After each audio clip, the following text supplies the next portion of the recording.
I think this could very well be my favorite comic of the year. I don't know Oh if we have those things. wow. I don't know if we have those kind of titles. I'm constantly thinking about it after having read it, and this Yeah. was just very, very well done.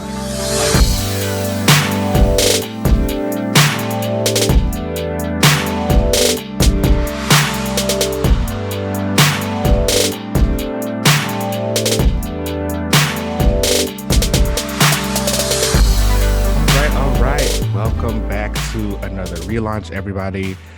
My name is LZ. I am Keenan. How are you doing today, Keenan? I'm doing all right. How are you doing? I'm all right. I'm I approaching already like where 30. this is going. I'm approaching 30, That's not too bad. No, I'm excited for it. I feel like, this is like where life is at its sweet spot. Yeah. you know? I hit that milestone a couple months ago, back in Yeah. June. Yeah. It was actually no, my birthday weekend was not that well. It was the weekend, the height of social justice. So there were like tons of protests at the White Oh, House. yeah. We Yeah. were like very heavy into quarantine, so nothing was open.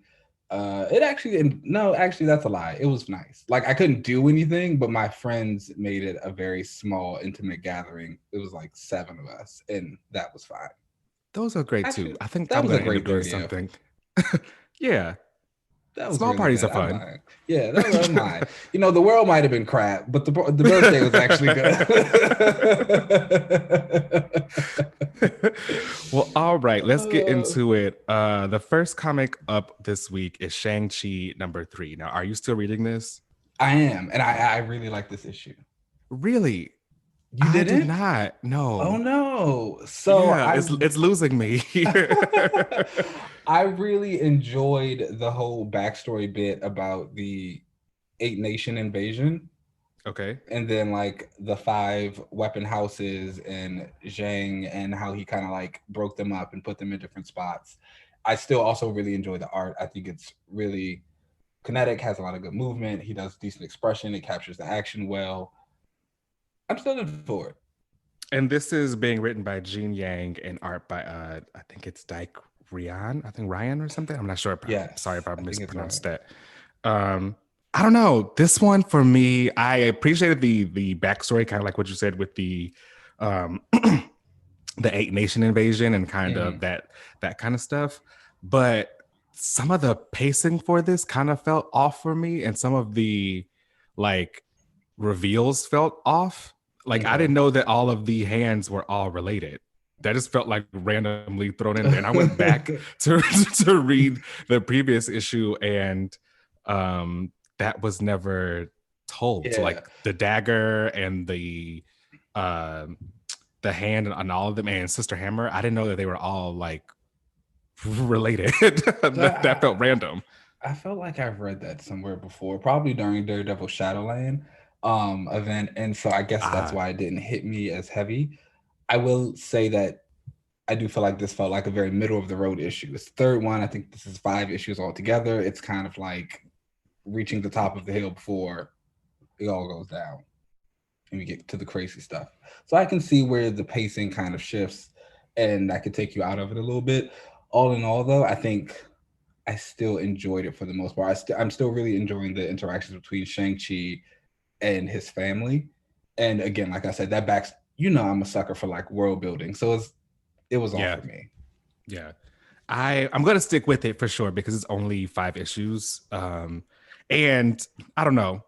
Some of this is giving me like, this is going to be in the MCU. Oh, like, yeah, absolutely. That's what I feel like a lot of these little mini series are about right now. It's very much saying, again, we need some MCU energy. We actually need some meaty stories to give some of these lower tiered characters who we don't really specialize in, often outside of a team setting. Yeah. And it feels like this is giving him a lot of very cinematic kind of scenes that they can kind of pull from for these show, or at least kind of say that, hey, look, this did actually happen in the comics. Very much so. Which I'm totally okay with. That's fine. You need those stories every now and again. You need a little fluff, a little popcorn. Give them something to cheer at. Yeah. Speaking of, up next is Falcon and Winter Soldier #5. I have not read any of this mini series, so tell me about it. I kind of wish I had not read any of this miniseries. I honestly didn't enjoy Ooh, it. yikes! Which sucks because Falcon is one of my favorite characters. I like Winter Soldier. The whole Cap crew is actually pretty awesome, but Falcon is like my guy. One, yeah. And so I was really excited when this came out. Again, this is another one, and I've said it before. It feels very MCU synergy. The show was supposed to be out right now. This is something that was going to tie in and kind of let you see these guys. It's weird though, because you can tell the writer Derek Landy is getting very heavy into the MCU Bucky Sam. And Okay. MCU Bucky Sam is very different from comic Bucky Sam. Okay. So they're a little bit sillier than I'd kind of like them. The villain is a kid who idolizes Captain America. I actually thought that was a pretty fun twist because he's like this unbeatable fighting force and he kicks their ass a couple of times. Of course, they end up beating him because they are the heroes. They save the day. I don't know. I never really cared. Sounds like Syndrome from The Incredibles. A little bit. Yeah, that's exactly it. I just never really cared for the way Landy did Sam and Bucky's voices, and I felt like that took me out. I will say that the artist Federico Vicentini, that's how you say his name. He was amazing. His art reminds me a lot of Matteo Scalera. I don't know if you've ever seen his work before. Yeah, it's giving me a lot of Scalera vibes. A little bit of Humberto Ramos in there. I know that he's a controversial artist for a lot of people. You either love him or you don't. I don't. I do not. So it's like I feel like he channels a little bit of both of them in his art, which is really nice because I think it's a peculiar style that when it is done right, it's done very well. And I think he does it very well. His action scenes are great. Again, he's another one that's very kinetic in the movement. I enjoyed the book for his art alone. But not for the story. So no, not don't really pick it up for that. No, yeah, not really the story. Well, I like Winter Soldier. I think Falcon's all right. I'll probably maybe check this out on Unlimited to see if I can get into it. Want to get some like good modern Falcon stories, of course, I would say his entire run of Cap is quality stuff that you should pick up. Ed Brubaker did a run on Captain America that has Sam in it pretty heavily. That's really, really good stuff. It's actually probably like one of my favorite Cap runs of all time. Oh wow. Okay. Yeah, most definitely. But I'd start with those. Okay. I should check those out. Ed Brubaker is pretty good, so I'll get into that. I miss him. He hates superhero comics though. He's never coming back. He probably burnt out. I get it. Speaking of, some historical superhero comics, up next is The History of the DC Universe #1. Ooh, this was good. I think this could very well be my favorite comic of the year. I don't know if we have those things. I don't know if we have those kind of titles or whatever kind of title we want to give that. But this was probably, I'm constantly thinking about it after having read it. And this was just very, very well done. Like, to experience the DC universe through the eyes of Black Lightning and through like the eyes of a Black man was awesome. Like it was really dope to see. And I loved the fact that John Ridley, who wrote this, didn't shy away from the kind of character Black Lightning is. Like it was very he was really outspoken. Like also, yes, he wasn't this very like kind of hokey or kind of cliche caricature of a Black man. He had his own ideas and his own thoughts, and he was very outspoken about that. He was not shy about his religion and believing in God, and even his own values, which were both his pro and his cons of his character, which I thought were really, really cool way to show the way that Jefferson Pierce is. He wants you to be great, but kind of also arrogantly so. and kind of forces his idea of what greatness should be on those around him, specifically other Black men. Yeah, agreed. And this was a very dense read too, and it was a good type of dense. I really love what they're doing for Black Lightning in DC Comics in general. They really feel like they are building him up to a legitimate top tier character, like one of kind of the faces of their franchise a little bit, faces of their company. And I feel like it's been happening slowly but surely for a while now.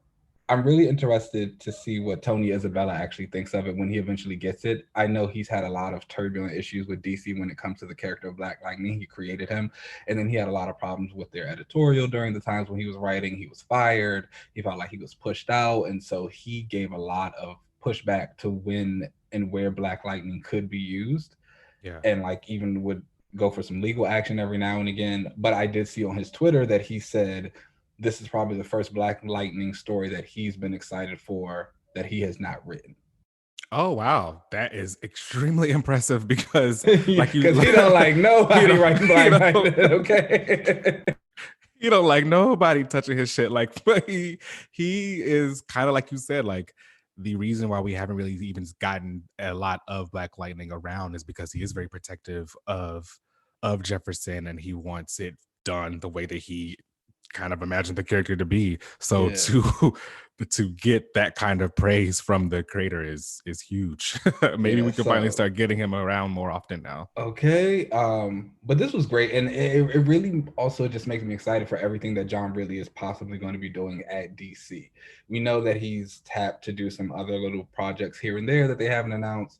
We know that a lot of things up top are changing. I feel like this is kind of their way of silently telling us he's going to be the next big architect of the company.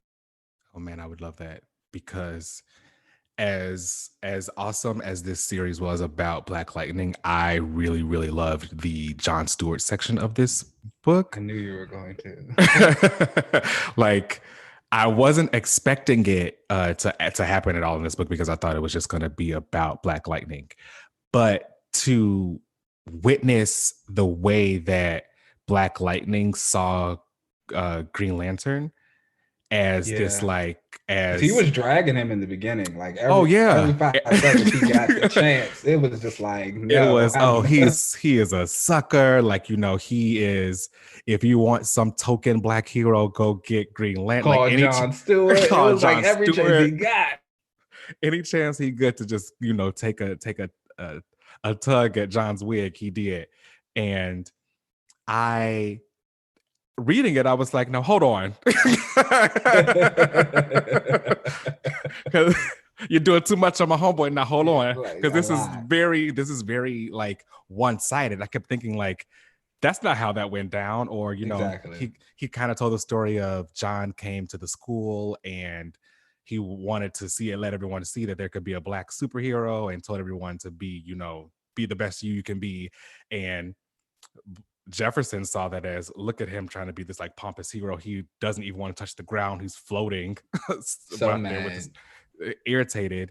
And later in this, when you see them have a one-on-one after Jon Stewart wanted to commit suicide, which happened after he couldn't save this planet from exploding. He like fell into this whole dark time in his life and wanted to commit suicide, but couldn't because the ring kind of kept him alive. And the two of them kind of talked about it, and he realized that, you know, maybe we do have the same kind of story. Maybe we should be kind of helping each other. And John said, no, everybody's story is different. I'm just out here trying to make it. And I felt like that was really eye-opening for Jefferson. Like, oh shit, we're all just doing the same thing. We're all just doing the same thing. There is no one way of trying to be Black. And he was like, you know, I'd never realized that John had the burden of always being the first Black, insert whatever kind of title here, because he's the first Black DC superhero. Exactly. And it's very interesting, especially when you compare his meetings with John to his meetings with Vixen in the book. You know, it's like, when he meets up with Vixen, she's telling him, hey, I want to be the superhero. I want to do all this stuff. And he's kind of like, no, that's not what we do. And then we find out, she has her first go at a superhero and she's amazing at it. She teams up with Superman and like she becomes super popular.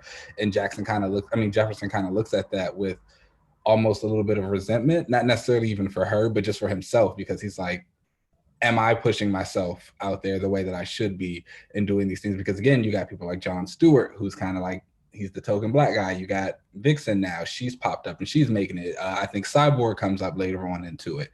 He's like, they're out here, they're doing it, and they're doing it on their own terms. How should I be doing this? Yeah, I thought that all of that was really, really well done. His interactions with I don't know. I just really appreciated the way his whole interaction with John, it felt very real. And I wish that there was a lot more of this coming out of DC, where we're getting these very like real feelings and real kind of emotions attached to these characters. Yeah, which I feel like is something that we have not gotten for a long time with a lot of their characters. Yeah, definitely. I don't know. I thought this was really, really well done. And I think this was like my favorite comic I think I read all year, for sure. So speaking of more DC stuff, the next book is Justice League Dark number 28. Now, I did not read this. Tell me about it. I did. So, I mean, again, it's a really good book. Justice League Dark has just been telling a very long story where this team is trying to basically save magic. This issue is kind of the culmination of all that. They finally... Are they still trying to save magic? They've been failing because but like that's what a big part of this issue, or the last two issues, have been why they've been failing and what they've been doing wrong, to the fact that they cannot save it. And this one guy who they keep trying to trap keeps coming back. And Zatanna kind of like does some magic whammy jammy. She kind of figures it out. Again, the whole basic premise is that magic comes with the cost, and all the magic they've been doing has not cost them anything. And so now we finally start doing things and it costs them big time for a lot of different things. So we actually do end up defeating the enemy.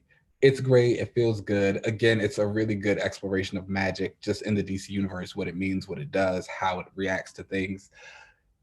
I don't know if the story's ending. I know Codis Winter is about to come up, the little DC event, but I know we have Future State first and then Codis Winter. So it says the story will be continued in Codis Winter, but I don't know if I'm going to be around for that. So they're going to take a break during Future State like everything else, but then be picked up again during the Codis Winter? Okay.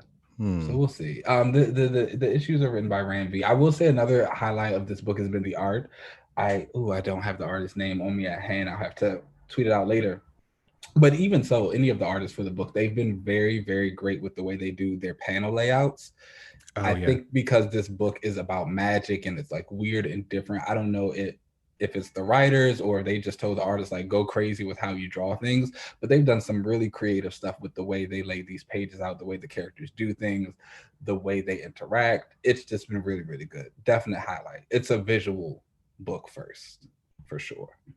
That's great, because I feel like those types of artists and those types of layouts are important for magic books to really kind of give you that magic feel. So I'm glad that they're doing that with that.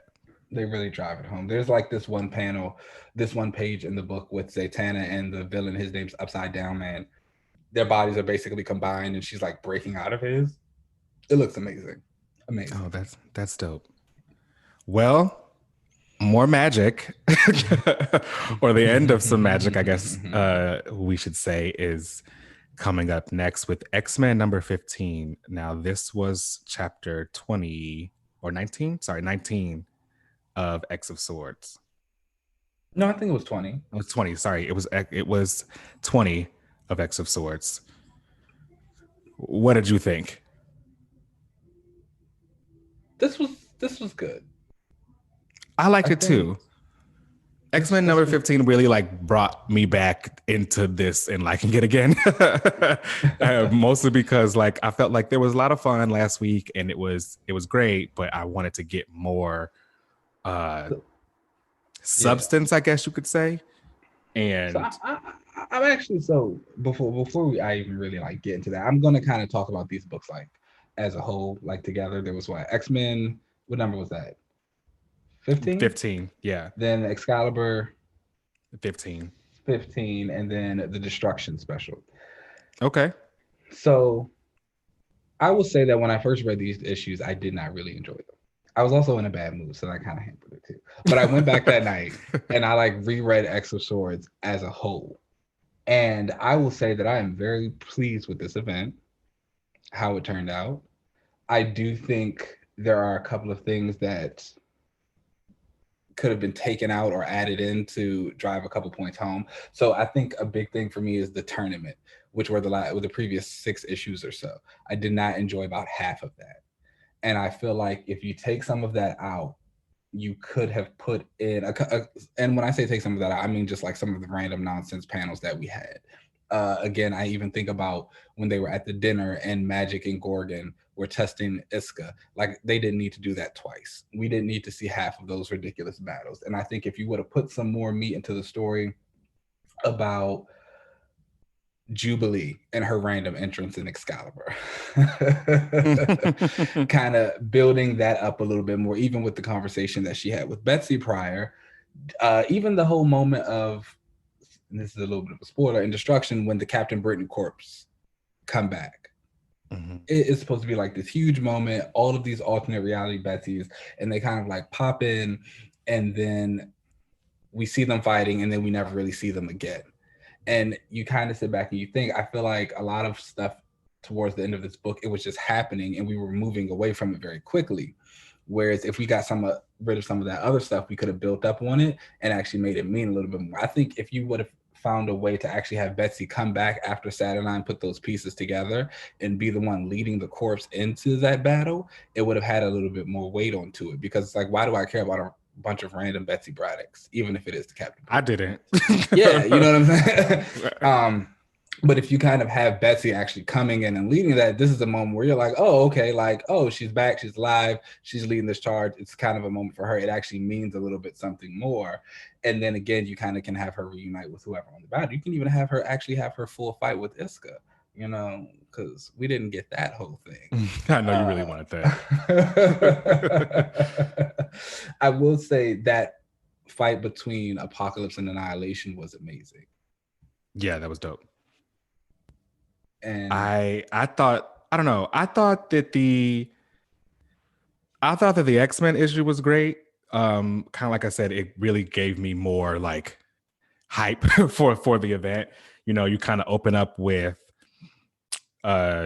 Cyclops and Jean coming to the council and giving them the whole, hey, we need to go there and we need to go and save everybody because we got this distress call from Cable. Things aren't going well over there. We need to go.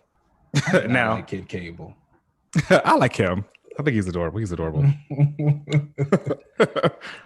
I like him more better than older Cable. That's for sure. I'll give you that, but I also don't like older Cable. So it's like, okay. But no, I do think the council moment was actually really well done. Yeah. And, you know, them kind of deciding on whether or not they think they should go and who should be going over there, because council members can't really go, because if they die over there, then you lose your ability to come back because you won't come back like correctly. So Shaw was clearly trying to push for this to go a certain way because he probably knows that Jean is never going to vote for whatever he brings up there. Of course. So of course he probably pushed for her to be pushed off the council, and she's not going to. Her idealism will never let her not go out and save everyone and go and sacrifice herself. However, I don't really like that. I feel like Cyclops was getting a lot of praise for going against the council, even though she was right there and also doing it. This is a man's world. Yeah, I don't like that.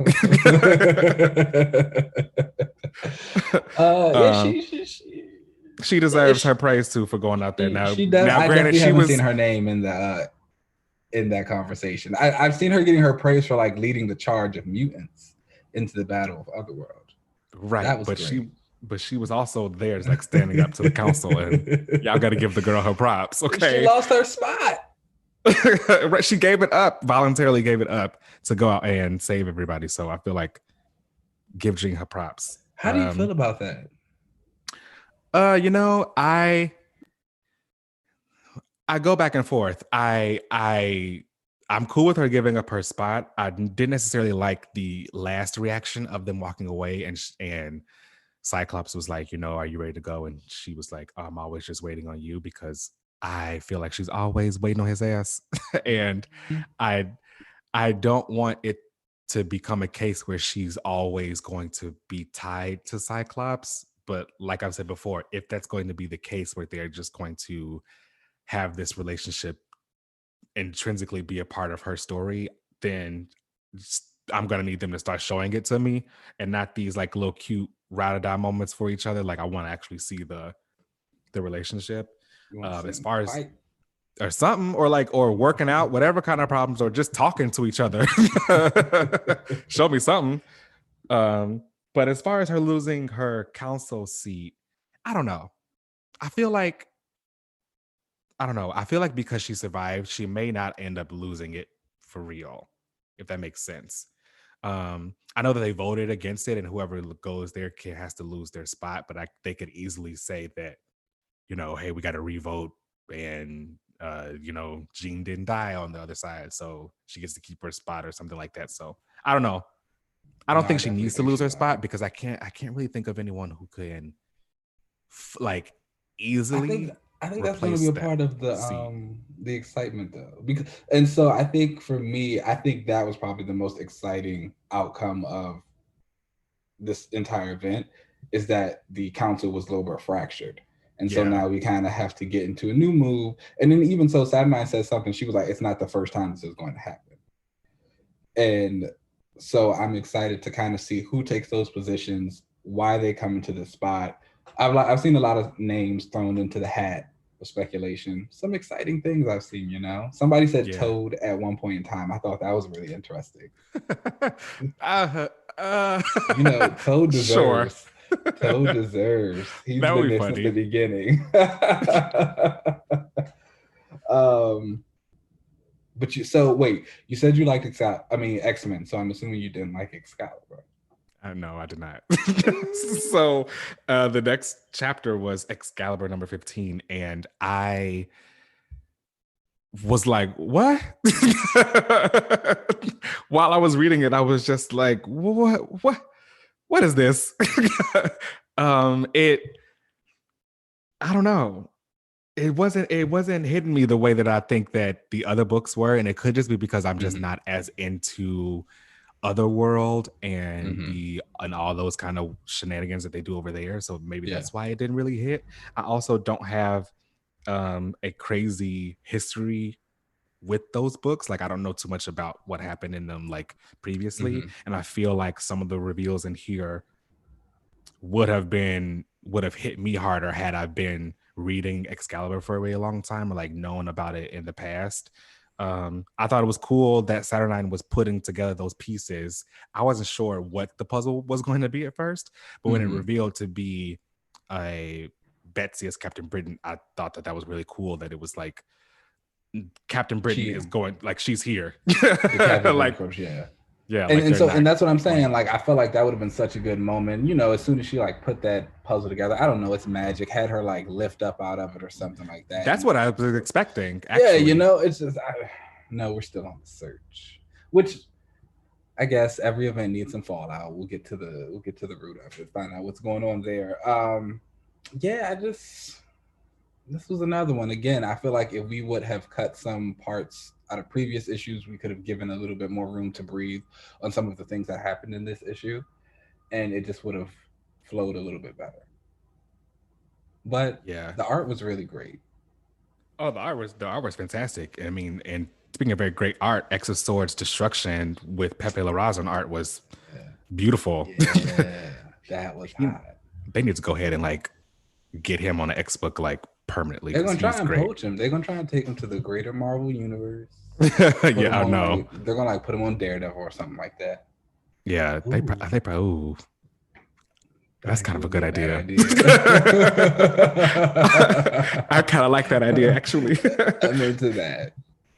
So X of Swords Destruction is the final chapter of X of Swords. It's This is where the they big have to like battle. stick the landing, and it's the big battle.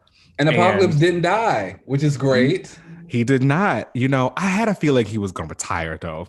I You had a feeling did. he was going to get with her, and they were just going to kind of retire him off. Either I kind of was under the impression that Genesis was going to take his spot at the council, I remember you or saying that. that they were going to just have the two of them retire off and be Mhm. done with it. Because I feel like there's not too much else you can do with Apocalypse. You know what I mean? Yeah, Like as this was his story. This was his complete yeah, story. Like this this was was a great his. moment for him. It was like you've told it, put him on the shelf and let him rest for a bit.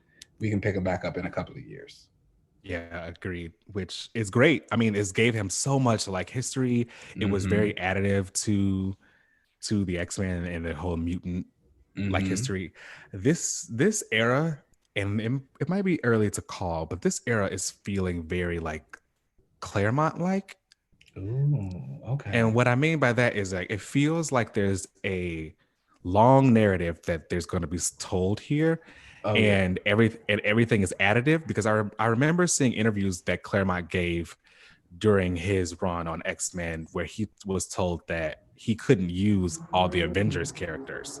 Like Mm-hmm. he was told that he couldn't use, Thor and all those kind of characters and they're like and stuff. So he had to create a lot of his own stuff. That's where we get the Phoenix Force and the Brood and Mm-hmm. like all this kind of stuff.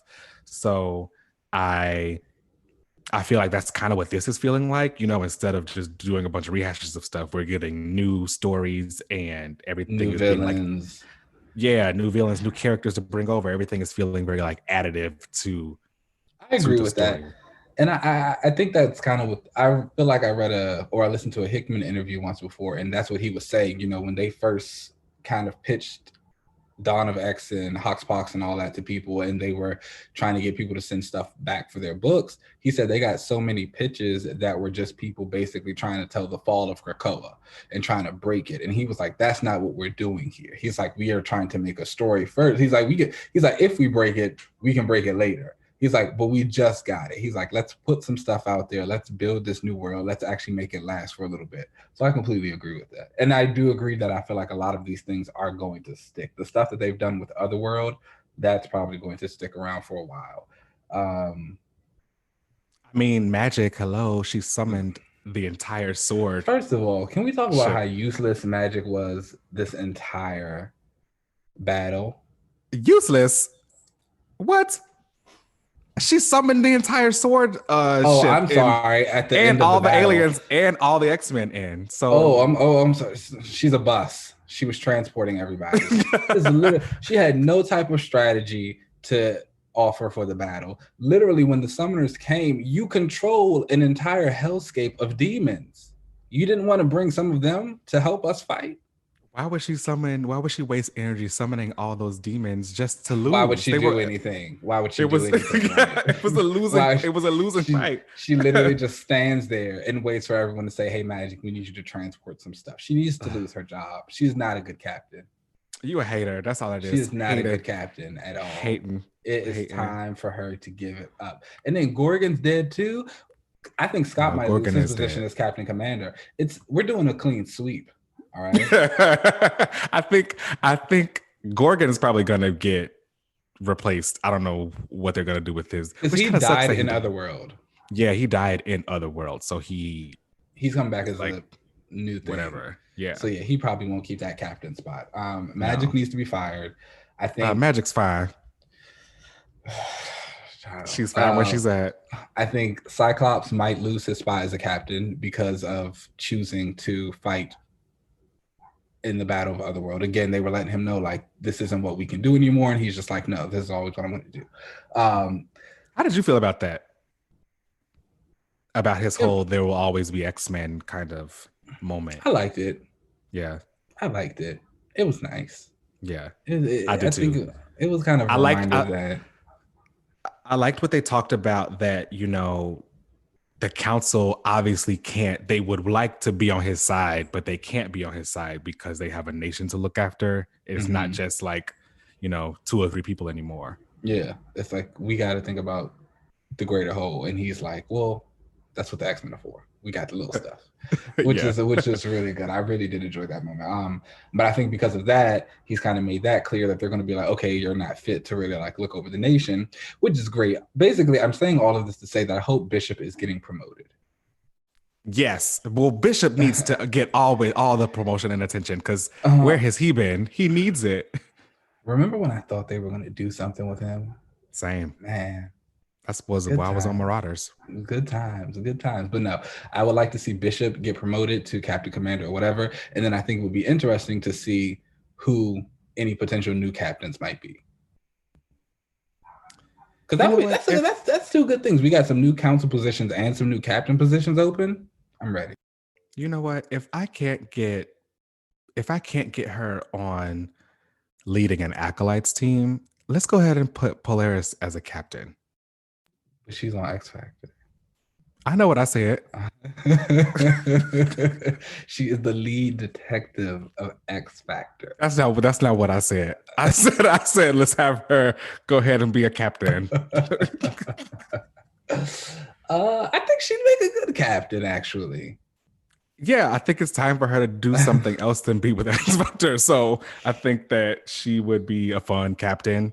It would give her I guess probably also see a captain like book, maybe.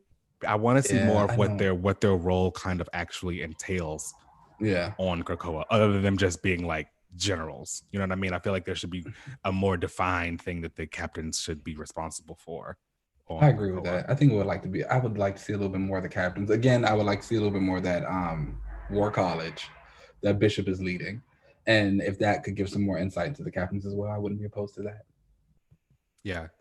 I don't know if you remember, but that I had made this guess that Genesis was going to have the Annihilation helmet and that she was going to be the one powerful enough to overtake it. Yes, I remember. Spoiler alert, but it looked like they gave that to Apocalypse. Okay, let's talk about it. Wake it up.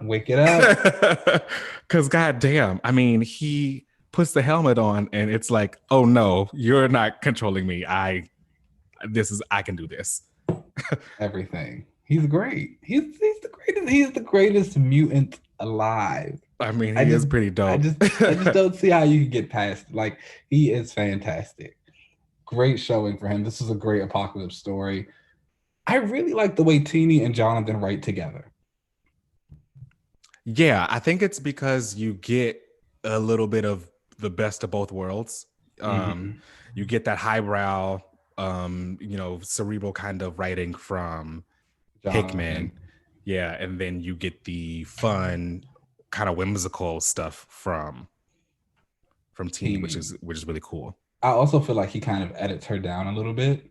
When she gets a little bit too big, he kind of like reels her in, or he's kind of like inserts his own thing that makes it work a little bit more. Because all three of the X of Swords specials that they worked on together were really good. The first issue of Empire that they wrote together was pretty good.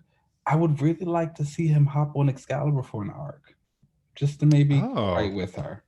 That would be interesting. Just to help her, because again, I have always said it. Teenie is bursting with ideas. I think she's a great mind. Heck, X of Swords, it kind of came from her. This is like something she kind of spearheaded and set the trajectory for, and a lot of people really loved it. But I just feel like she needs a little bit of editing every now and again. And from what I can see, she's at her best when she's writing with Hickman. Yeah. I thought it was cool, the whole culmination of all of this being the surrender of Amynth, basically being a part of what Saturnine wanted to happen, was really cool. And the way that the surrender ended up happening was dope to me. Yeah. I think for a first event for the X books, this was fun. I think a lot of people may have wanted powers and to see their faves kind of go into this big battle and fight each other with swords and powers and stuff like that, because it's been so long since we've actually gotten that. I won't lie, I definitely wanted to see some swords clash. For sure. I wanted some battles. I still say that the first half of this event is so ridiculously strong. The whole sword questing part, loved it, absolutely adored it. The stasis issue, still really liked it. Again, I feel like it gets a little shaky once we get to the actual tournament itself. I feel like a lot of that could have been cut in half. But I feel like by the end, we got back to where we needed to be. We landed. It was a little wobbly, but we landed. I think it definitely stuck the landing for me. I enjoyed it. Overall, I would probably give this event like a 7 out of 10. Okay, I can agree with that. I can agree with that. Definitely much better than a lot of things we've gotten in the last few years. Woo, that is for sure. Like, absolutely. I think in terms, yeah, like you said, for the first big X event of the new era, pass the test. Definitely. I think now going forward, now that we've kind of done the magic stuff, I do want to see more Krakoa and more mutant kind of stuff. But it looks like that's what's coming with the whole announcement of Reign of X coming up next. It looks like we're getting back into more of the mutant stuff and what's going on with them. I saw Arcade in there. I saw a little bit of Shadow King. So Arcade and Shadow King are like, they are two of my favorite villains. I used to say Apocalypse was one, but he's no longer a villain, so it's like, that's great. Right. I mean, Shadow King might not be if somebody turns like Shadow King into a good guy, I don't I don't know how they could do that one. Like, he's there like, though. I know that. They were working some magic. But Shadow King and Arcade are two of my favorite not even just X villains, like just villains in general. If they're in a book, I'm gonna read it. Yeah, Arcade's a lot of fun. I can't wait to see what they kind of do with him on Krakoa. I bet he's got something to do with taking mutants for resurrection and stuff. I can't wait to find out. I wonder. So they've been saying Simon Spurrier might be writing an X book because he actually tweeted out the Reign of X link as well. So, oh wow. Yeah, he might be coming onto the fold. And if he's the one writing Arcade, yes, because I love his stuff. Yeah. I mean, we've been seeing Arcade in that Black Widow book, so I wonder if there's going to do some... Come on, Arcade line-wide event. Arcade's there. No needs to move over. Arcade has arrived. All right. So, yeah, that was the last book on the list. Let's take a break, and then we'll come back. Ooh.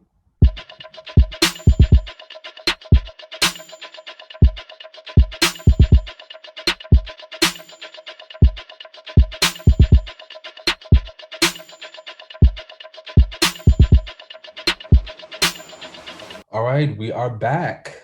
Yes. So, there's been a lot of things happening with the other history of DC Universe. And then we are currently reading Crisis. And and we've talked a little bit about DC in general and just kind of that timeline and how crazy it is. And I know this is something that happens with Marvel a lot, even though they don't reboot, but a lot of people talk about them and continuity. And so I just kind of wanted to get into a greater conversation about continuity as a whole. How do you feel about it, first of all?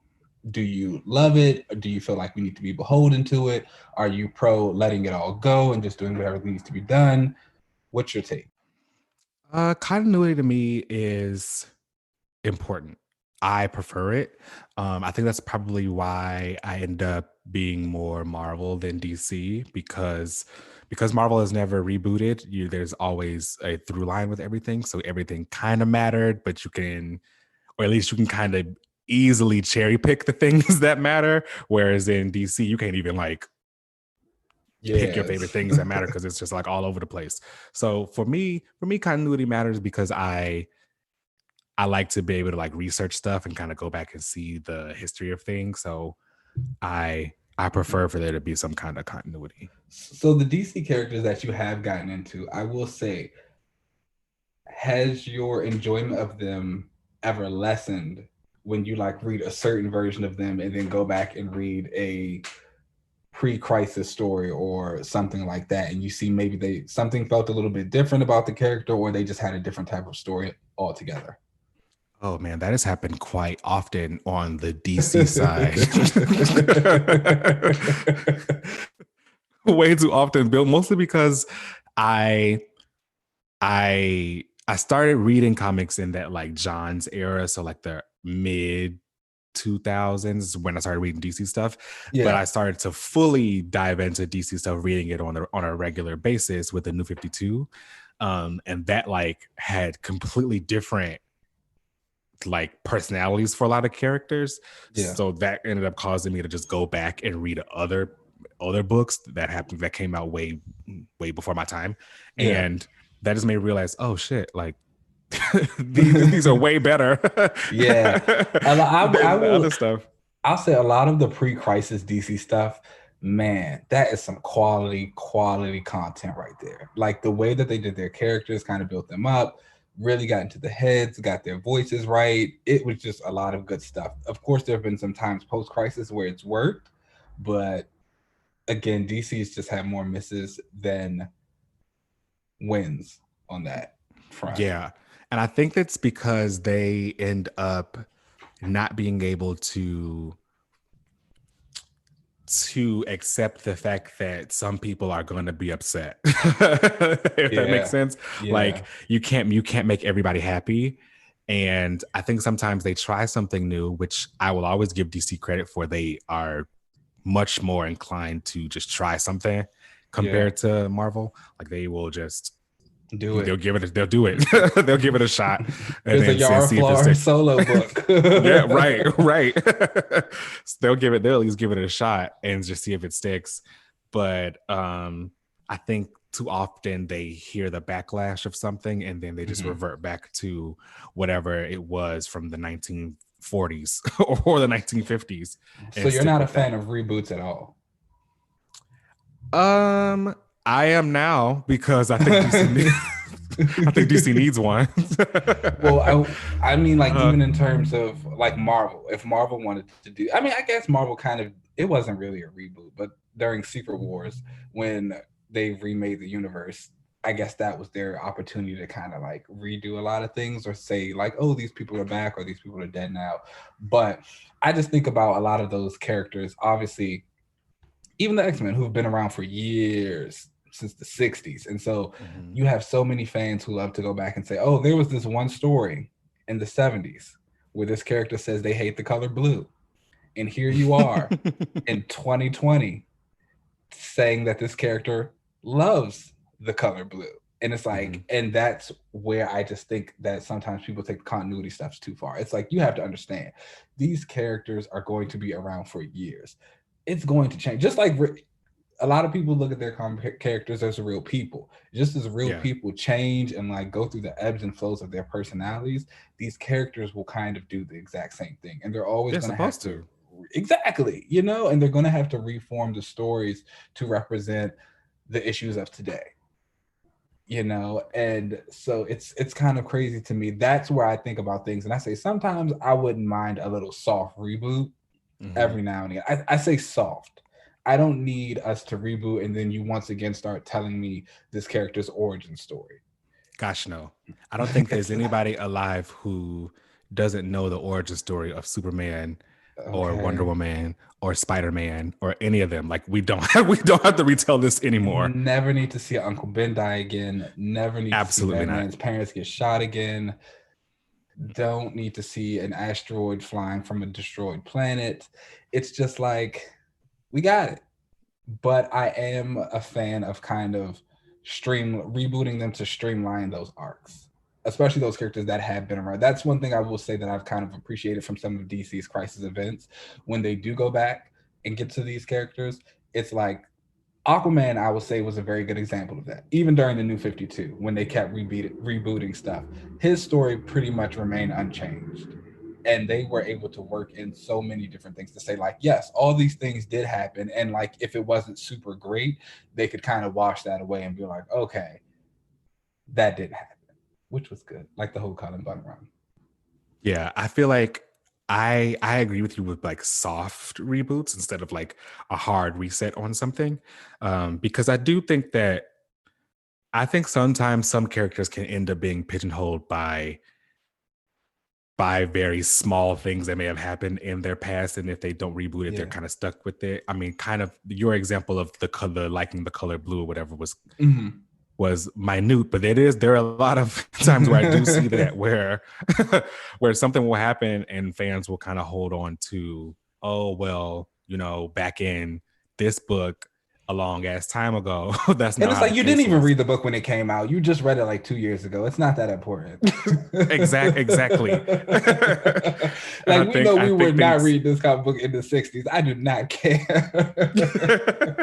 Yeah, I also think that there are some things that were just that and they were throwaways, and because there Yeah. wasn't ever a reboot or anything, that then they ended up being like concrete canon. But I don't think that Mhm. should always be the case. I think that some moments of a character and their history can should have an asterisk next to it where it's like, this was literally just something that was a part of the story. Like, it's not that Mhm. it ain't Mhm. that deep. Don't worry about it. Like, don't worry about it. um instead of leaving that up to fans to do.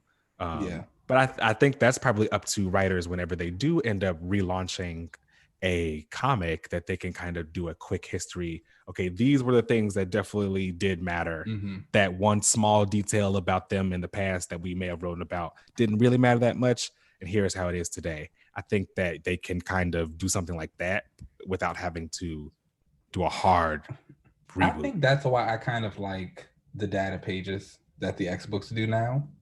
Uh, And I know Hickman's done them in some of his other books in different types of ways, but I just love how it's like a little extra dossier of information. And I think that is the perfect opportunity to kind of give those quick little notes about certain characters or any type of way that you could fit that in. Like just throw a data page in there. It's like, oh, okay, yeah, this, and that happened.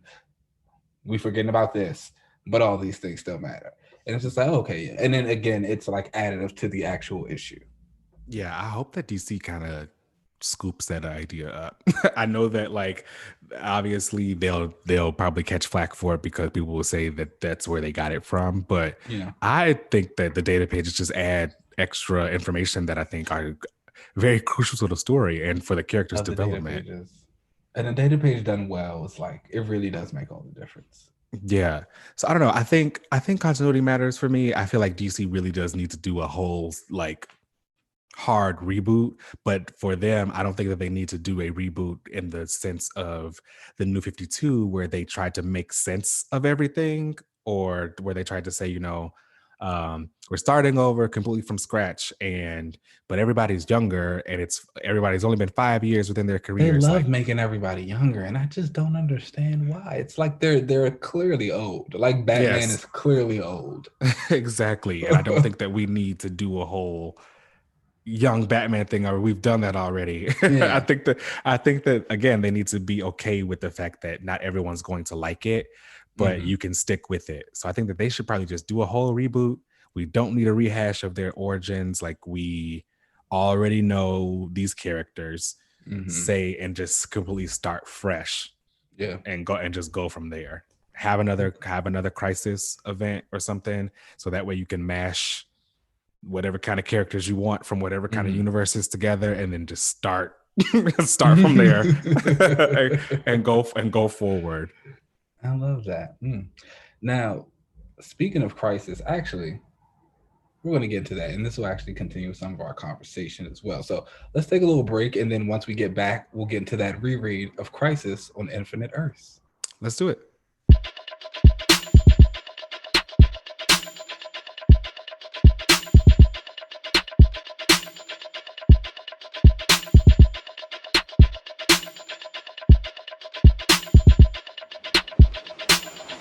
All right, and we are back. Yes. Now, This is our second reread, and this time we are doing Crisis on Infinite Earths. Now, this was my first time ever reading this event ever. And what an event it was.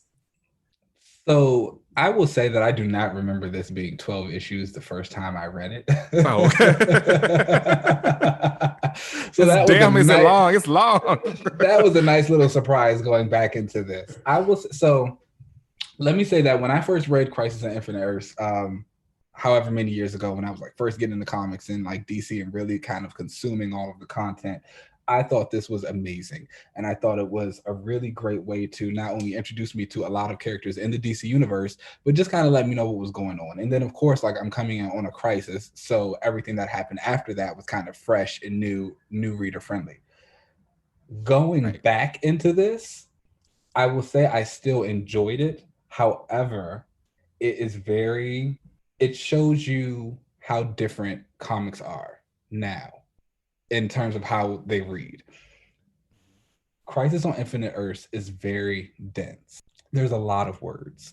It came out in 1985. You know, they definitely were doing things differently than we are today. There's a lot of words, there's a lot of talking, and the problem, and of course that's never necessarily a bad thing, but the thing is the way the comic characters talk, it's a lot of explaining what they're doing as opposed to just doing it. So there's this one scene, I think, who was it, Cole or Harbinger? She like shoots something at Firestorm, and he's like, "Oh, my subatomic molecular powers will turn this ice into flowers," and it like shows this happening, and he's also telling us. And so it's just a lot of that. And so while George Perez's art is beautiful and he does amazing panels and he gives you like these like huge layouts, double spreads, 10 panel pages, there's just so many word bubbles over top of it that you kind of lose sight of the art.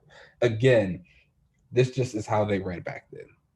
Any of the Marv Wolfman stuff, even on the new Teen Titans, you're going to get into some very similar stuff where comics were just wordy because, again, everyone had to explain everything. So I thought that was really interesting to see how comics have evolved in that way and just how the writing has gotten a bit tighter, or it should be.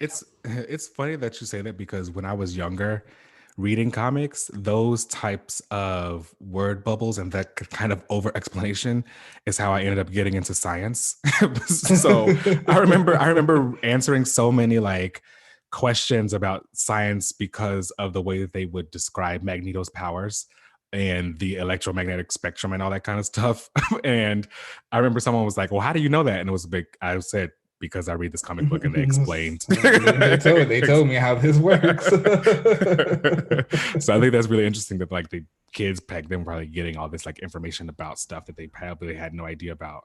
But yeah, it was really wordy. I also didn't think I didn't expect this to be this long. And I also don't know if this was new reader friendly because this was my first time ever reading this. Like, this was a lot to like jump into. I'm not gonna lie. I was like, wait, who is that? And then I had to stop and like Google something and be like, wait, what can she do? Oh, wait, what the fuck? What? and so again, like, I think that's why when I was getting into comics, it was so great because it was introducing me to all these characters. So I was like, oh, I don't know who this person is, but like she looks cool. So I'd go back and I'd Google her, and then I'd be like, okay, let me go consume all the Dawnstar content, you know, like let me go look at the Legion of Superheroes. Let me go look at Harbinger and see what they do. All these people. We got a lot of deaths in this event also. Yes. Yes. Left and right people were dying. We got what? Supergirl dies. Tula, Aquagirl dies. Let's also talk about that Supergirl's death on the cover of that comic is iconic. Homage to Jean's death. Okay, let's wake it up. An icon. Just saying. She did have that moment. We also get the death of Barry Allen, which leads into Wally West becoming the new Flash. We get the loss of Dove from Hawk and Dove. So I'm actually a huge Hawk and Dove fan. Can't really tell you why. I just really like the concept of their powers and like being agents of chaos and order, and that it's kind of always a partnership. I don't really think anyone's ever done anything interesting with the concept to make it really work solo for those two. But like as a pair, and I think Dawn probably has one of the only deaths in comics that has actually stuck. There's very few comic characters who have stayed dead. Dawn is one of those few characters. Oh yeah, I guess he is. They never bring him back. I guess that's true. So there was like actually a scene during Blackest Night where one of the Black Knight rings went to him to like resurrect him, but apparently he was so peaceful in death and so happy that it couldn't bring him back. Wow. Okay. He just wants to stay dead. Yeah. No, literally, like even so, after it resurrects Hawk, because Hawk was dead at the time, like it resurrects resurrects Hawk, and he even looks over and he's like, yeah, I guess I got to do all the work anyway, like I always did. Like he's like, because you just really did not want to be here. But yeah, it's crazy too, because this is one of those times where death in comics meant something. Yeah, I feel like they were just finally starting to like toy with that and actually like make deaths count now. And so that was really interesting. But despite all of that, like I said, we also got a lot of new stuff. We got Wally becoming the Flash. We got the birth of Dr. Light, Kimio Hoshi. Yes, we did, which don't think I had always kind of like liked her because hello, strong woman, why wouldn't I like her? But I didn't know she was like so mean. She's nasty. Yo, nasty little woman. I had like known about her, like her character, and I had seen her in some of the animated shows and stuff, and thought she was just a cool looking character. I know she was like so mean. She don't give a shit about nobody. She's like, no, she's like, I'm here to work. Yes. She softened up in like some of her later interpretations that I would see over time. But yeah, like it was actually really fun going back and watch this and just see how much she just genuinely hated everybody. She's like, y'all, everybody was dumb. Yes. Like she's like, y'all are in my way. Y'all are stupid. Like we need to get this done. And when I say everyone, I mean everyone, because literally every single DC character was in this event. Exactly. Speaking of, so they had a moment in here where so they're like, all the worlds are kind of converging against each other, and all the different heroes and all the different Earths are out protecting people and everything. Wildcat makes a rescue and he gets injured. And after he gets injured, I'm not sure if he ends up dying because he ends up like in a hospital and they kind of say that he's going to die. Someone else puts on a Wildcat costume and she becomes a new Wildcat, and it's a Latina woman. I thought this was really cool to see because I wonder if there was a lot of complaints about this back then compared to like now, because I feel like that is something that happens now where a new character of color will come out of an event or come out from any kind of comic story, and there's usually some kind of backlash from it because people don't want to let go of the fucking past or something or whatever. And I wondered, she looked cool, so I wondered if there was like any kind of I can see that happening. I think about that often, a lot of times when new things for comic books come out and I see the reaction that people have, and I'm like, oh my gosh, were people this bad back then? But I know for a fact that they were. I have the Judas Contract hardcover. Oh, awesome. And because that's one of my favorite stories of all time. And in the beginning of it, Marv Wolfman like writes this whole little story and everything, and he talks about how when they revealed Tara as the traitor, he said they got tons of hate mail. Oh my gosh. He said he was getting like death threats and everything coming for Tara. Don't do that to Tara. No, I love her, but I mean like she's just a character. Y'all ain't got to do no death threats over Oh yeah, no, they were going crazy. But that's one of the things he talks about in the book. He's like, people were like writing in like, how dare you make her evil, and how could you do this, and I hate you. Even though if you go back and read the original story, it was very clear from the beginning that Tara was an evil character. Like it's one of the very first things that you find out about her is that like she is a double agent. and I'm also positive that didn't he create her to kill her? Like her like point was never to make it past the story. The whole thing is like she was not supposed to like be this thing, but again, like he created her to be the anti Kitty Pryde. That's what he calls her. But she became popular. But that's one of the things where he talks about, he's like, we just got tons of hate mail and all these things. So I think about that, like when these characters debuted back then, or like when Kyle Rayner or even John Stewart or somebody came in and replaced somebody else, but just like people were probably going crazy with their mail, sending 2 or 3 letters. Which is wild, especially in a case with John Stewart, because his blackness is so intrinsic to his character. It's not like it's like not like the very first thing that he does in his book is talk about being black. Like when he's introduced, which was another thing I found interesting and great about that the Other Side of DC book that came out this week, because from Black Lightning's point of view, he wasn't doing anything at all like to be black, but from Green Lantern, the very first issue when he gets the Green Lantern suit, he says, "I'm not wearing a mask because people need to see that I'm black." Exactly.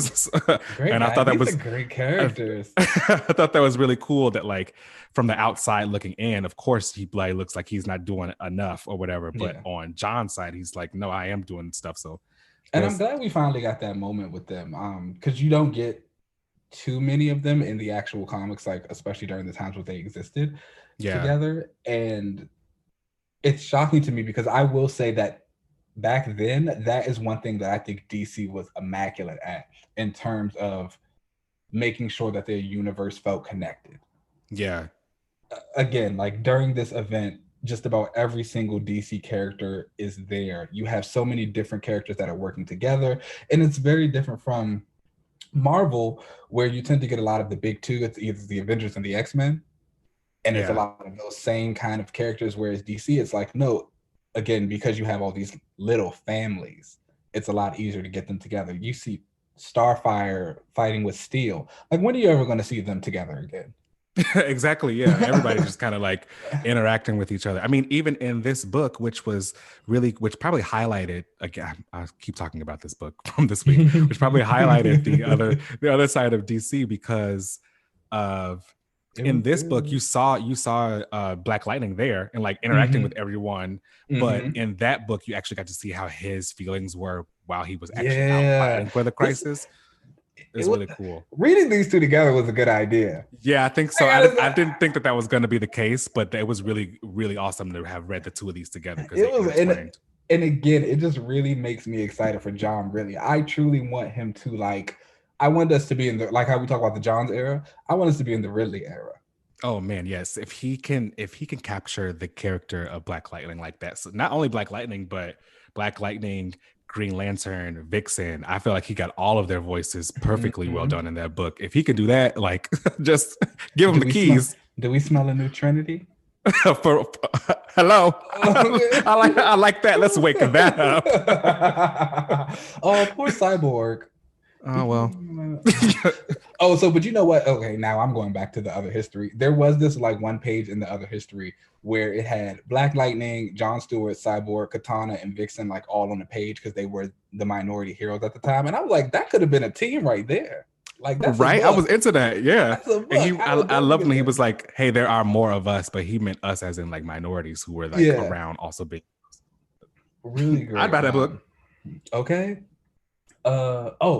Supergirl's death. Probably one of my favorite deaths in comics.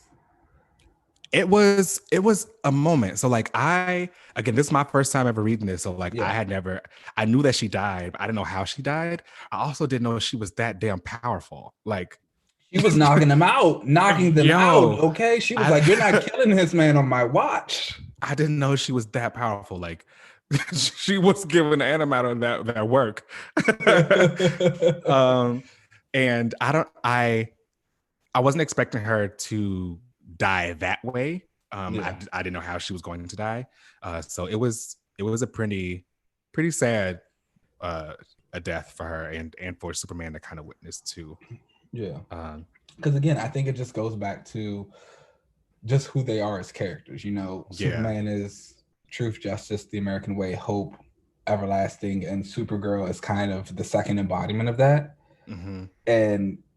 But I think it really put it on a pedestal that she was like, no matter what, like Superman is that person. He is the one that everybody's looked up to first. Like we have to make sure he's a martyr. We have to make sure that we save him. And kind of her taking that on and just saving him was really great. It was a really great moment for her. And, you know, Supergirl's kind of a character. She's had a little bit of a tumultuous history herself, just in terms of things she's gone through. She was a Red Lantern. The iterations. She was a Red Lantern. There was also Linda Danvers, the Supergirl with the flame wings and the flame eyes for a short period of time, which I was kind of into. I'm not gonna lie. It didn't really make a lot of sense, but I don't know. It was something about like the little skirt with the thigh-high boots and then these like flame wings. I was just really like into the look. I was into it. It's the look. I was like, this is hot. Like this is hot. You gotta have it. So I do feel kind of bad that despite her having this really great moment going out, everything that comes afterwards gets a little messy, which again is, I guess, a DC staple. Yeah, I mean they kind of stuck the landing with this one for me. There were quite a few deaths in it that I wondered how they played out. I noticed that this had a lot of editor's notes in it, It which I did. feel like we need to bring those back I or love something. editor's notes. Yeah, I feel like we need to bring those back because there was a moment in this where Blue Devil was out fighting and stuff, and then he got like teleported off into something else, and then at the Yeah. bottom it said like, keep following this out in Blue Devil number 18 or something like that. And I feel like we don't get a lot of that anymore, At where all. the tie-ins are connected through like the main story, but the actual action and things that happen are in the main story, and they end up directing people to go and read the tie-in in the other book. I feel like Agreed. nowadays it's just the book You just got, kind of ties in, and that's if you don't know, you don't know. yo no right exactly. But I think that this was cool that the actual tie-in action happened in the main book, and then you can Yeah. go and see what happens in the side book. I thought that was pretty cool. That I feel like Again, we just don't do as much anymore. that's something else where I think DC shine. These little crossover events where they brought everybody in. Even like I think of when I read Blackest Night, there were tons of books for Blackest Night, and I surely wasn't reading all of them. But I do recall there were little parts here and there that was like, oh, if you want to follow Wonder Woman and Star Sapphire, go read these Star Sapphire. I mean, go read these Wonder Woman books. If you want to see John as an Indigo Lantern, go read this Green Lantern book and stuff like that. So it was something that they've really excelled at. When they get it right, they get it right. They really do. What I liked about this was I am a big fan of the Legion of Superheroes, and I like that this was an event that kind of changed everybody at the end of it because like it was the big, cataclysmic event. But the Legion of Superheroes is so cool to me because they weren't affected time-wise, because they can affect time, but they include this as a moment of like history that they talk about. So it's like, this happened during the Great Crisis or whatever. Like they actually talk about it actually happening, which I think is cool. Whereas with this book, I think only the people who were around from the beginning of time even remembered that it happened. I don't think anybody even remembered that this was like a thing. They don't. Yeah. Now there was a death in here I was going to ask you about. While they are trying to save all the worlds and everything is kind of going crazy, the villains break out, and of course they of course want to take over and do their own thing. And there was the death of Tula. Now I know that you are a big Aquaman fan and like the big Aquaverse. So did this end up hitting like in the Aqua books like that? So it did. I still don't really get why. If this is a safe space, yes. Yes. I don't really care about Tula at all. I think she is like so uninteresting. Okay. And there have been so many Aqua girls that are more interesting. I think Tula survives because of nostalgia. She was that Aqua girl who died in the crisis, and she came back during like New 52 Rebirth, and so everybody's like, oh my god, like Tula's back. Like everyone talks about Tula and they're like, oh, we want to see her talk to Garth. Okay, then what? Like, and then what? It's like, okay, and then what? Like, what do you want? Like Tula is another one of those characters who she's found her place in the current Aquaman books. I will say that. Like, she has a role. She kind of acts as like an ambassador, second in command to a lot of them sometimes. She does fine. I just don't think she was ever an interesting enough Aqua girl to get all the hype that she's garnered. Her death was sad, though. Garth was sad. She got fridged. Let's call it what it is. It sucks. She did. She got fridged for sure. She got fridged. She dies, and it's like the weirdest death. So they're literally in the water, and then when they're out, when all those villains are breaking out, the villain Chemo, like shoots something into the water that makes it polluted. Yeah, like and she dies in that one polluted spot of water that she just happened to be in at the time. Yeah, I So think they were trying to. I think that this was also the '80s, so they were probably trying to give you a message about like yeah, polluting the waters and stuff. So it was a very heroic death, right? And and again, Tula became kind of a martyr afterwards. Like she got a statue in Titan's Tower. She was a Titan for like 10 seconds. okay, so she unfortunately was fridged then, but they just kept her, you know, visual around to keep push other people. Yeah. So whatever. It was sad. Garth was sad. Yeah, I had wondered if that had hit in the Aqua books like that because while I was reading it, I was like, oh, I know this It girl. did. I remember it was, I mean, of course, obviously I didn't read it at the time when it came out, but like I've been on like message boards and things like that. And I've seen people who read the story back then and they like talk about it. They were like, oh yeah, that was such a big moment for us. And like Tula left. And when she came back, it was like, oh my God, Tula's finally back. And it's just like, whatever. It's Tula. Now, this ended up being a very fun event for me. Like I had a great time with it. Okay. But I did think that it was just a little too long. And I thought that it may have been a little too cosmic for me. And I guess really too cosmic for you? I know, right? And I guess what I mean by that is it felt like every other turn was this like MacGuffin cosmic thing of, oh, well, I built this machine. Baby, And planets kept disappearing. Okay. Yes. Like every 5 seconds, somebody was popping up like this is about to be destroyed. And it's just like, wait, I'm like, God damn, wait, what? And then like, wait, how are you able to do that? Oh, you're that powerful? This is getting to be too much for me. I'm out. Like, how are these regular ass people just like, and by regular people, I mean they're all super powered, but I mean like, how are they able to like do all of this stuff out there? And it's just it was a lot. Like, again, I did not remember this being 12 issues.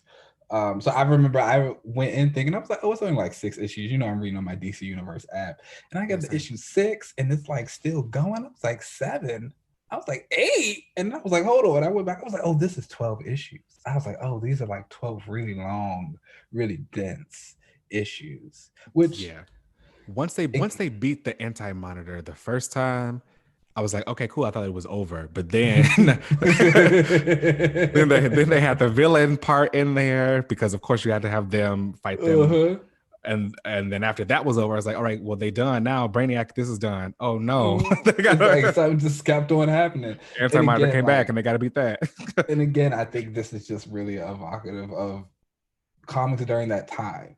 I don't think now if the way that people write, where you don't have to overly explain everything, you kind of let the artist take some more of the spotlight every now and again, it could probably read a little bit better.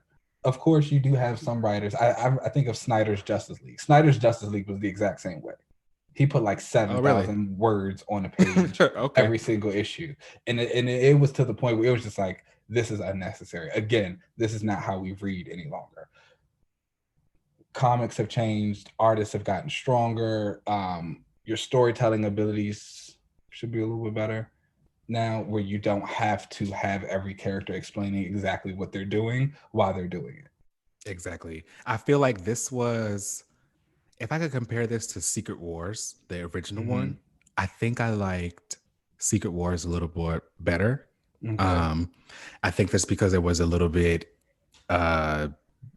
better of a through line through it versus this, which I think was kind of a little bit all over the place with every other turn. Like you would pop up and you'd be like, oh, in this other universe and then this other universe. And I think this also kind of highlighted my current issue with DC as a whole, which is I felt like while I was reading this, a lot of these characters should have been more important to me than they were.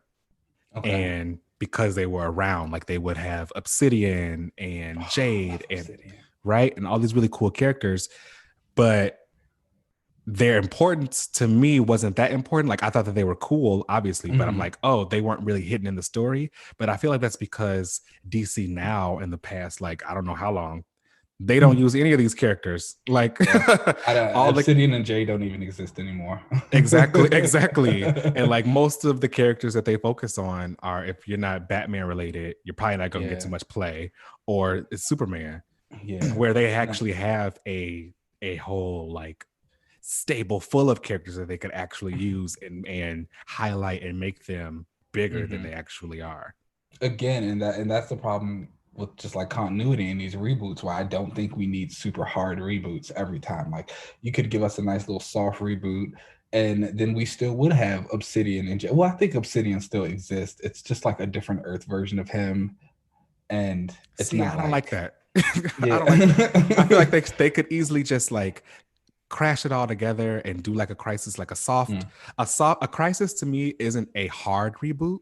Because you don't have to necessarily like completely wash everything away as much as it is do a reboot where you can cherry pick the characters that you want to have and go from there. I will say, reading this and watching the ascension of Wally West, DC really hates him now. Yeah. Yeah. It's almost like they blame him for this. It's like like this, like the death of Barry Allen and then Wally becoming Flash was a great character arc. And Wally as the Flash is probably most people's Flash. He's my Flash. Like, he is, and to know that Barry's back and just like the things they do to Wally now. No, they keep him away. It's just like, what did he do? Nothing but exist. And and again, like I've said it before, I'm not really a huge Flash fan. It's mainly because like I'm not a super huge fan of speedsters. Yeah, me neither. They can do too much. And DC speedsters are like ridiculous. Like, I mean, even in this book, they made a point of saying, I think the Anti-Monitor or the Monitor said, the Flash is the only like thing that can cross dimensions. And I was like, what? Why can you do that? Like, why can you do that?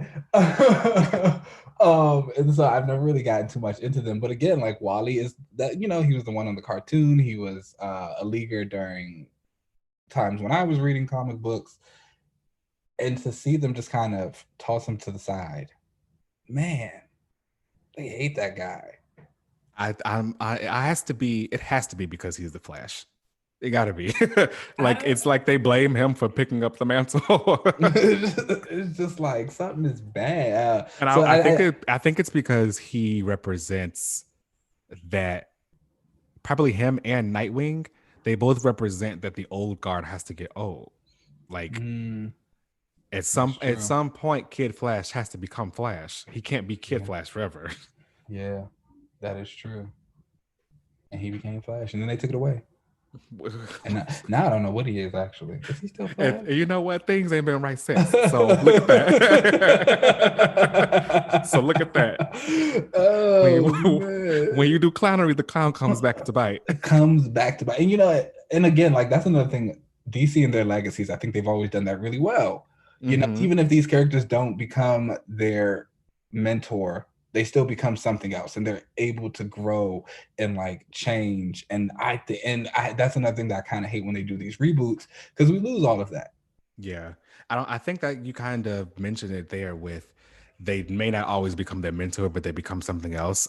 I think DC might be afraid of them always becoming the mentor when that doesn't always have to be the case. Like look at Nightwing. He didn't become Batman. He became Nightwing. You know what I'm saying? It doesn't always mark the end of that original character. They can become something else.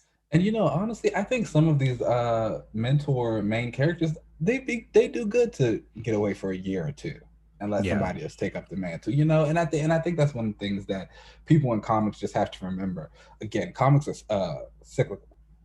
It's always going to come back in a different type of way. Like, it's okay. Embrace the new.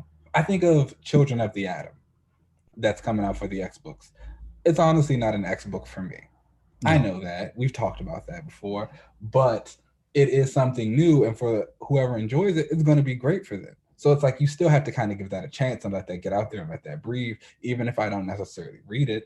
And that's how I feel about with a lot of these DC characters. It's like, shelve Bruce Wayne for a year or two. Maybe not Bruce Wayne. That might cause too much of an uproar. But he needs it. They need a break. Like, he needs it. Like, I think of Wonder Woman. When was the last time she had a really good story? She just needs a story. She don't need a break. She needs a story. It's like, let these characters take a quick break, put somebody else in their shoes, And then maybe out of this new thing that you've built, some new ideas will pop up for Diana Themyscira or Bruce Wayne or Clark Kent or whoever. And then you also have time to miss them. Exactly, which is why I think they should extend Future State and do something like this for a while and just take a long break and see what ends up happening. Future State's going to be interesting because I know we have it, but then I know we're going, like I said, I think to Endless Winter after those 2 months. I guess that's why with this Crisis event, I would like to probably see them do more events like this, because Crisis lasted for a whole year. Like they basically took a whole line-wide break and said, no, this event is going to happen all year. Whereas I feel like now the events are just for like a month or two, maybe. Very quick. Very quick. They try and make them weekly so like they can get them out the way. Which it would be interesting to see if they ever did like a year-long event for a comic today. I wouldn't be opposed to it. And how that would go. I would agree that I think they also would have to like cancel everything else. Yes, it would have to be a thing of like, this is what we're doing for the year. We're taking a break. That's what probably DC should do at their next Crisis. Do another one like this where it's a whole year of fixing things, a whole year of like, let's get it right, and then come out with a new line and launch. I'd be down for that. Are there any characters from this who you like really stuck out that you want to see more of, that you like, or that you didn't know of beforehand that kind of like piqued your interest? Ooh, so there were a lot of them actually. Okay. Celsius, who is she? And I want to know more about her. That's Celsius Stan. She was cool. I don't know who she was, but I liked her. I did like that Wildcat. I thought that she was dope. Wildcat. I didn't know too much about her. Like I'm a JSA fan, and I like the original Wildcat. I've heard of this one. I don't think I've read too much stuff with her actually in it though. Yeah, they should bring her back around like today. I feel like she would probably hit more now. Oh, absolutely. Her and Yara teaming up. Hello. Talk about a duo. I'm into that. Who else did I like from this? Dr. Light was cool.